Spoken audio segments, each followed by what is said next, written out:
ಇನ್ನು ಬಿಡದಿ ಟೌನ್ಶಿಪ್ ಯೋಜನೆಗೆ 2 ತಿಂಗಳ ತಾತ್ಕಾಲಿಕ ಬ್ರೇಕ್ ಅನ್ನುವಂಥದ್ದು ಈಗ ಬೀಳಲಿಕ್ಕಿದೆ. ಕನಸಿನ ಯೋಜನೆಗೆ ರೈಟ್ ನಾವು ಈಗ ಒಂದು ಟೆಂಪ್ರವರಿ ಬ್ರೇಕನ್ನು ಕೊಟ್ಟಿರುವಂತಹ ವಿಚಾರ ಬೆಳಕಿಗೆ ಬರ್ತಾ ಇದೆ. ಕೊಟ್ಟಿರೋದು ಯಾರು ಅಂತಂದರೆ that is one and only CM DK Shivakumar.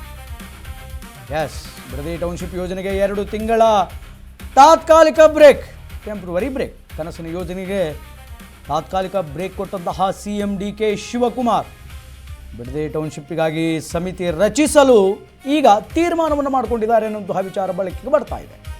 Bidadi township ಯೋಜನೆ ಬಗ್ಗೆ ಈಗ ಪರ ವಿರುದ್ಧದ ಹೋರಾಟ ನಿರಂತರವಾಗಿ ನಡ್ಕೊಂಡು ಬರ್ತಾ ಇದೆ. ಅದೇ ಕಾರಣಕ್ಕೆ ಟೆಂಪ್ರವರಿ ಹೋಲ್ಡನ್ನು ಮಾಡಿ ತಂಡವನ್ನು ರಚನೆ ಮಾಡುವಂತಹ ಯೋಜನೆಯಲ್ಲಿ CM ಇದ್ದಾರೆ. ಬಿಡದಿ ಟೌನ್ಶಿಪ್ ಬಗ್ಗೆ ಸಮಿತಿಯನ್ನು ರಚನೆ ಮಾಡಲಿರುವಂತಹ CM 2-3 ತಿಂಗಳಲ್ಲಿ ವರದಿ ನೀಡಲಿದೆ ಬಿಡದಿ ಟೌನ್ಶಿಪ್ ಸಮಿತಿ. ವಿದಿನ್ 2-3 ಮಂತ್ಸಲ್ಲಿ ಒಂದು ಸಮಿತಿ ರಚನೆ ಆಗುತ್ತೆ. ಆ ಸಮಿತಿ ಎಲ್ಲ ತರಹದ ವರದಿಯನ್ನು ಬಿತ್ತರಿಸುತ್ತೆ. ಕನಸಿನ ಯೋಜನೆಗೆ ಈಗ ತಾತ್ಕಾಲಿಕ ಬ್ರೇಕ್ ಕೊಟ್ಟಂತಹ CM DK ಶಿವಕುಮಾರ್ ಬಿಡದಿ ಟೌನ್ಶಿಪ್ಪಿಗಾಗಿ ಸಮಿತಿಯನ್ನು ರಚಿಸೋದಕ್ಕೆ ತೀರ್ಮಾನ ಮಾಡಿದ್ದಾರೆ.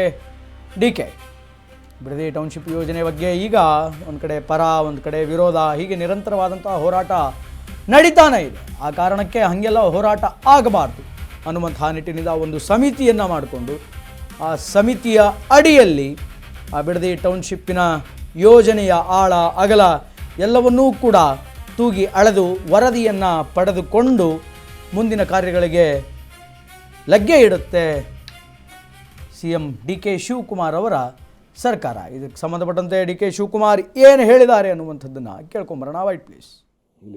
ಇದು ನನ್ನ ಕನಸಿನ ಯೋಜನೆ ಅಲ್ಲ, ನಿಮ್ಮ ಯೋಜನೆ. ನಿಮ್ಮ ಯೋಜನೆಗೆ ಮುನ್ನುಡಿ ನೀವು ಬರೆದಿದ್ದೀರಿ, ಹೆಜ್ಜೆ ಹಾಕಿದ್ದೀರಿ.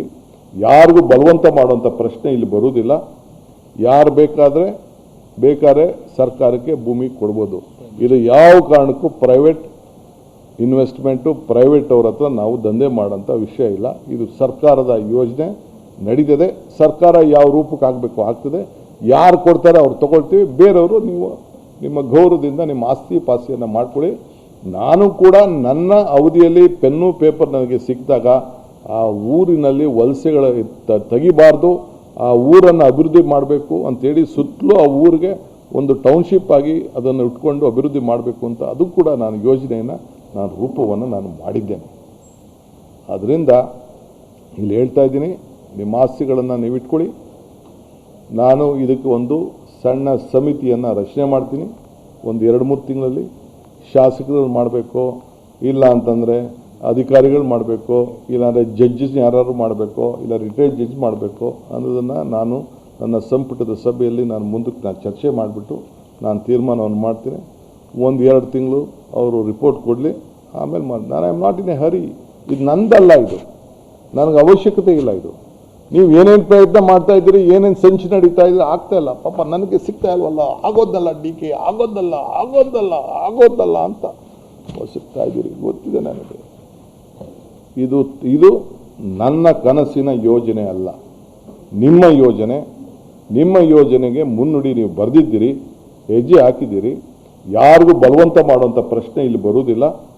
ಯಾರು ಬೇಕಾದ್ರೆ ಸರ್ಕಾರಕ್ಕೆ ಭೂಮಿ ಕೊಡ್ಬೋದು. ಇದು ಯಾವ ಕಾರಣಕ್ಕೂ ಪ್ರೈವೇಟ್ ಇನ್ವೆಸ್ಟ್ಮೆಂಟು, ಪ್ರೈವೇಟ್ ಅವ್ರ ಹತ್ರ ನಾವು ದಂಧೆ ಮಾಡೋಂಥ ವಿಷಯ ಇಲ್ಲ. ಇದು ಸರ್ಕಾರದ ಯೋಜನೆ ನಡೀತದೆ. ಸರ್ಕಾರ ಯಾವ ರೂಪಕ್ಕೆ ಆಗಬೇಕು ಆಗ್ತದೆ. ಯಾರು ಕೊಡ್ತಾರೆ ಅವ್ರು ತೊಗೊಳ್ತೀವಿ. ಬೇರೆಯವರು ನೀವು ನಿಮ್ಮ ಗೌರವದಿಂದ ನಿಮ್ಮ ಆಸ್ತಿ ಪಾಸ್ತಿಯನ್ನು ಮಾಡ್ಕೊಳ್ಳಿ. ನಾನು ಕೂಡ ನನ್ನ ಅವಧಿಯಲ್ಲಿ ಪೆನ್ನು ಪೇಪರ್ ನನಗೆ ಸಿಕ್ಕಿದಾಗ ಆ ಊರಿನಲ್ಲಿ ವಲಸೆಗಳ ತೆಗಿಬಾರ್ದು, ಆ ಊರನ್ನು ಅಭಿವೃದ್ಧಿ ಮಾಡಬೇಕು ಅಂಥೇಳಿ ಸುತ್ತಲೂ ಆ ಊರಿಗೆ ಒಂದು ಟೌನ್ಶಿಪ್ ಆಗಿ ಅದನ್ನು ಇಟ್ಕೊಂಡು ಅಭಿವೃದ್ಧಿ ಮಾಡಬೇಕು ಅಂತ ಅದು ಕೂಡ ನಾನು ಯೋಜನೆಯನ್ನು ರೂಪವನ್ನು ನಾನು ಮಾಡಿದ್ದೇನೆ. ಅದರಿಂದ ಇಲ್ಲಿ ಹೇಳ್ತಾ ಇದ್ದೀನಿ, ನಿಮ್ಮ ಆಸ್ತಿಗಳನ್ನು ನೀವು ಇಟ್ಕೊಳ್ಳಿ. ನಾನು ಇದಕ್ಕೆ ಒಂದು ಸಣ್ಣ ಸಮಿತಿಯನ್ನು ರಚನೆ ಮಾಡ್ತೀನಿ. ಒಂದು 2-3 ತಿಂಗಳಲ್ಲಿ ಶಾಸಕರು ಮಾಡಬೇಕು, ಇಲ್ಲ ಅಂತಂದರೆ ಅಧಿಕಾರಿಗಳು ಮಾಡಬೇಕು, ಇಲ್ಲಾಂದರೆ ಜಡ್ಜಸ್ ಯಾರು ಮಾಡಬೇಕು, ಇಲ್ಲ ರಿಟೈರ್ಡ್ ಜಡ್ಜ್ ಮಾಡಬೇಕು ಅನ್ನೋದನ್ನು ನಾನು ನನ್ನ ಸಂಪುಟದ ಸಭೆಯಲ್ಲಿ ಮುಂದಕ್ಕೆ ಚರ್ಚೆ ಮಾಡಿಬಿಟ್ಟು ನಾನು ತೀರ್ಮಾನವನ್ನು ಮಾಡ್ತೀನಿ. 1-2 ತಿಂಗಳು ಅವರು ರಿಪೋರ್ಟ್ ಕೊಡಲಿ, ಆಮೇಲೆ ನಾನು I am not in a hurry. ಇದು ನಂದಲ್ಲ, ಇದು ನನಗೆ ಅವಶ್ಯಕತೆ ಇಲ್ಲ. ಇದು ನೀವು ಏನೇನು ಪ್ರಯತ್ನ ಮಾಡ್ತಾ ಇದ್ದೀರಿ, ಏನೇನು ಸಂಚು ನಡೀತಾ ಇದ್ರೆ ಆಗ್ತಾ ಇಲ್ಲ. ಪಾಪ ನನಗೆ ಸಿಗ್ತಾ ಇಲ್ವಲ್ಲ, ಆಗೋದಲ್ಲ ಡಿ ಕೆ, ಆಗೋದಲ್ಲ ಅಂತ ಸಿಗ್ತಾ ಇದ್ದೀರಿ, ಗೊತ್ತಿದೆ ನನಗೆ.